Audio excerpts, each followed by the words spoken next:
Kilala tong brand na to online. Kokao. Kokao brand. Ako ka pa. Meron silang TV, marami pa silang iba-ibang mga appliance. So, it's our first time to... TV lang tsaka aircon meron sila. TV na ba? TV tsaka aircon tsaka yung filter.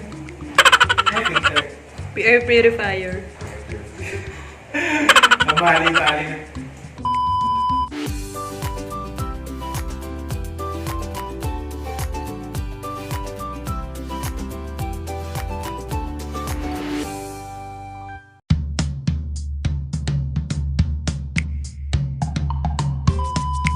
Hi guys! Kumusta kayo lahat dyan? So, mag-unbox tayo ngayon guys ng aircon! So, napapanahon to guys kasi medyo umiinit na yung ating panahon.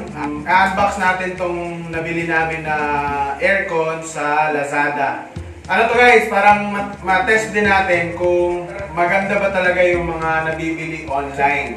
So, first time namin itong makabili ng electronic gadget or electronic device sa Lazada, sa online. So, tinry lang namin kasi sale siya. So, kilala tong brand na to online. Kokao. Kokao brand. Ako ka pa. Koka na brand. So, marami to silang mga Japan. appliances. So, meron silang TV, marami pa silang iba-ibang mga appliance. So, it's our first time to... TV lang tsaka aircon meron sila. TV na ba? TV tsaka aircon tsaka yung filter. Ay, filter. Air purifier.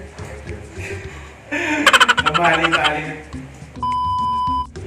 Last time, nung bumili kami ng TV, mukha rin sana yung kukunin namin since mura siya at mas malaki. Pero medyo natakot kami kasi wala siyang tindahan dito sa Pilipinas, di ba? So, ano siya, parang... Skyworth na pala siya. Late din na natin nalaman. Medyo natakot kami na baka pag nasira, wala kaming mapagdalhan na service center. O ang Skyworth yung nagre-repair ng mga sira, kung may sira man. Isa ito sa pinakamura na aircon ngayon guys, pero malupit yung specs niya kasi guys, may golden fins ang Koka na aircon. So ano yung fins? Hindi ko rin alam kung ano yun, pero idea ko lang guys ha, nakikita niyo yung aircon, di ba may para siyang mga divider sa loob ng niya, yung sa harap, yung lumalamig, yung minsan doon nagsa-stuck yung mga alikabok, tapos nag-ice siya minsan, nag-yellow siya. So, I think yun yung tinatawag nilang fins kasi parang fins-like siya eh. Yeah! So, tingnan natin kung gold ba talaga siya. And napakamura niya again. Itong nabili namin, it's worth 7,000 plus. Almost 8,000 siya guys, kasama yung shipping fee. Tapos, na siya, 0.6 horsepower na. Tapos, gumagamit din siya ng refrigerant R32. So, kung tinatanong niyo kung ano yung refrigerant R32, research na lang sa Google. So, I think ito yung type ng coolant na ginagamit nila. Ay, coolant, parang freon yata, na yung umiikot sa refrigerator at saka aircon. Kasi freon yung nagpapalamig dun eh. So, yun yung type. So, hindi siya harmful sa environment. So yun! Samahan nyo ako guys na i-unbox itong ating Koka Air Conditioner. Let's go! Full lang ng shipping nito. Hinatid lang to ng e-bike dito sa amin. So nagulat ako kasi akala ko sasakyan talaga maghahatid kasi aircon siya, di ba? Fragile. So nakita ko na hinatid na siya ng e-bike. So maganda yung maganda yung logistic ng company kasi walang sira yung box, napaka-ayos ng box na dumating dito. Wala kaming nakitang ipe. Tapos nakabalot siya ng plastic. So wala siyang bubble wrap, pero I think mayroon naman itong mga styrofoam sa loob.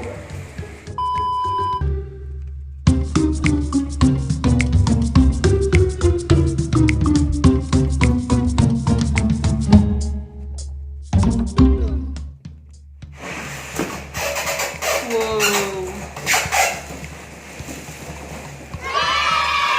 Ay, cute! Ang liit. Ang cute naman. Ang liit tingnan. Ito na ang ating aircon. So ito yung manual niya. So basahin na lang natin pag na-install na natin. Pero for now, i-unbox na natin to guys at bibigyan natin yung mga ibang features niya. I think ito yung sinasabi nila yung let's pull it up.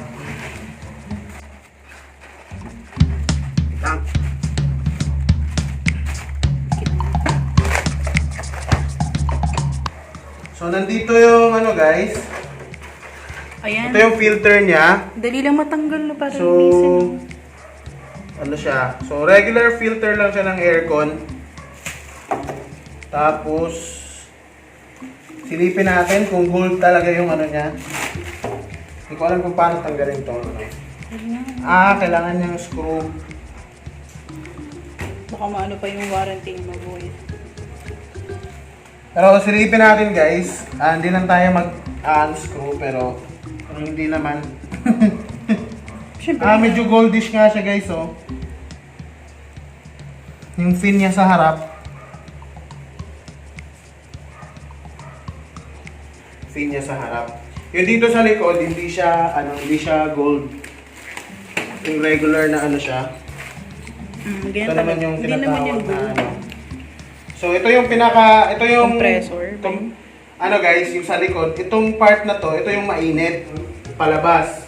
So kaya mapapansin natin yung sa aircon natin, pag nasa likod tayo, mainit yung buga kasi ito yung mainit na part. Tapos dito sa harap, yung malamig na part ng aircon. Medyo cute nga siya. Cute siya. So yung ganitong 0.6 horsepower is pwede siya sa 7 to 12 square meter na kwarto. So pasok tong 0.6 horsepower sa kwarto namin. Ginawa rin namin guys para mas ma-lessen namin yung init dun sa kwarto namin kasi pag umaga, yun yung sinisikatan ng araw yung kwarto talaga, yung bintana. So naglagay kami ng may blackout curtain naman kami na makakatulong para hindi lumabas yung aircon. Hindi makapasok yung yung mainit na hangin sa loob ng kwarto. Tapos dun sa taas ng kisame namin, naglagay kami ng insulation, yung double-sided na insulation para ma-lessen din yung init na galing sa roof. So that's a good way para ma-lessen natin yung energy consumption ng aircon natin. For this video, we'll just show you yung in-open namin, but on the next video, abangan nyo, ipapakita namin yung pag-install nito kasi wala pa kaming wala pa kaming taga-install. At kung interested kayo na mag-purchase, just go to Lazada and check the reviews and we'll put our review also. Hey guys, to check natin kung gumagana. So testing lang to guys. Don't try this at home. So testing lang natin kung nag-on para kung hindi man, mag-message na natin agad si Lazada or yung store sa Lazada na nagbibenta nito. Okay, so fire in the hole! Moment of truth. Let's check it out! Uy, dapat mababa lang muna. Yung labas ng malamig na hangin. So, yan. Dito naman is yung mainit na hangin. So, okay. It's working. Punta na doon is doon. So, may tayo dito. May measure, may scale, kinemper. Check natin kung gaano siya kalaki.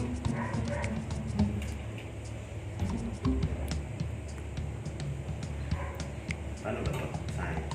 16 inches. 16 inches siya guys. Yung ano niya, yung laki niya. What? Alright guys, thank you so much for watching this video. Huwag niyo kalimutan click ng like at saka notification bell at subscribe ng aming channel. Bye-bye!